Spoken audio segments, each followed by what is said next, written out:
Hey, this is Lotus Comics Press. I'm here at the Tulsa Expo, guys. Now, how cool is it that one of the artists is Joe Staton, guys? The all-known, my claim to fame for knowing Joe Staton is Dick Tracy.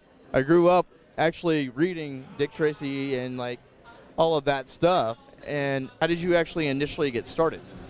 Well, I've been doing comics, since '71, and I had come to New York to break into comics, but I wasn't getting very far.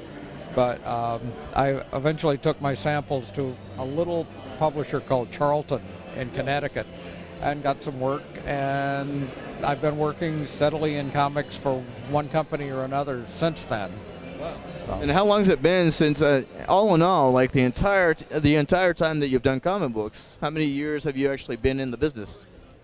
Oh golly, since '71. So what is this? This is 2018. So what? 47 years? I don't know. That is phenomenally crazy. That's awesome. Something like that. Somewhere around 40 years. Yeah.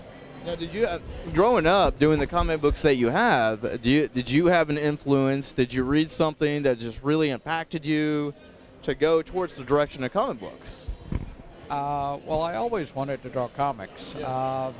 I knew I was exposed to the comic strips in the newspapers before I saw comic books when I was a little kid. So Dick Tracy and the Phantom and Little Abner, things like that. Pogo, those were my first influences, and from that, I was, Dell Comics did a lot of westerns that adapted TV shows, Gunsmoke and Sergeant Preston. I was very big on those, and eventually worked into. Remember, I was still a little kid, so then I eventually got into Superboy and like the other superheroes. Yes, sir. Now, with all the artwork that you do you have a favorite style on how you maybe approach the comic book aspect when you're actually initially drawing what you're drawing for Dick Tracy or for any other commissioning kind of pieces or anything like that?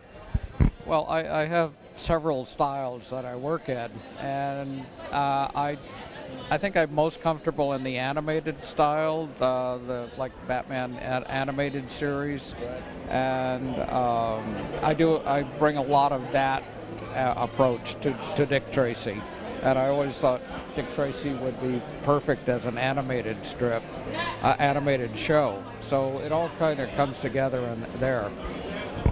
We respect your work. I love Dick Tracy and the stuff that you've done. Now, with that, do you have any maybe advice to the new comic book age, the new generation of people that are just now getting their name out there? Do you have any advice for them? Well, if they're getting their name out, that's the thing to do. Is be around the shows, get things out in online. Are you able to talk a little bit about the newer projects and stuff like that that you're currently doing right now? Sure. Well, my ongoing project that I'm always working on is Tracy, but I'm doing a kind of vanity project also. My friend Christopher Mills, the writer, who is referred to as the master of all genres, is kind of doing a flashback series to the '70s. A lot of public domain characters he's picked up, and he's putting together stories, comics, as they would have been done in the '70s. And he's doing a barbarian strip, some westerns, some superhero stuff. And I'm doing at least one issue of a book about star pirates, a science fiction story as it would have been done around 1975 or so, before high-tech printing or high-tech coloring. Kind of a little more basic in the story, so it's turning out people actually kind of miss that kind of thing. So it's not a pastiche. We're just trying to do it the way we would have done it then. So I think they're going to be fun. Now, with doing Dick Tracy as you have, What was your kind of like your overall opinion based on the Warren Beatty kind of like twist to it for the movie that came out? Warren Beatty and Madonna.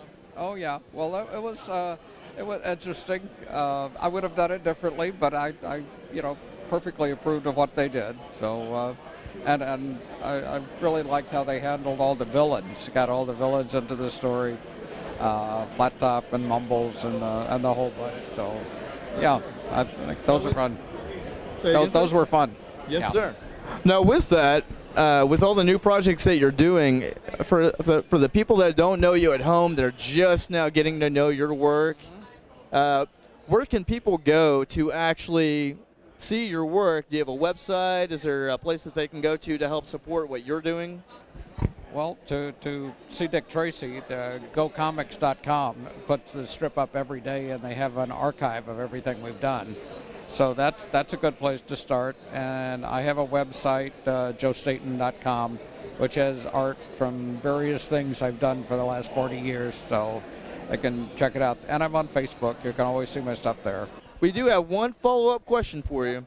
Because you're into comic books and you do what you do, do you have a favorite superpower?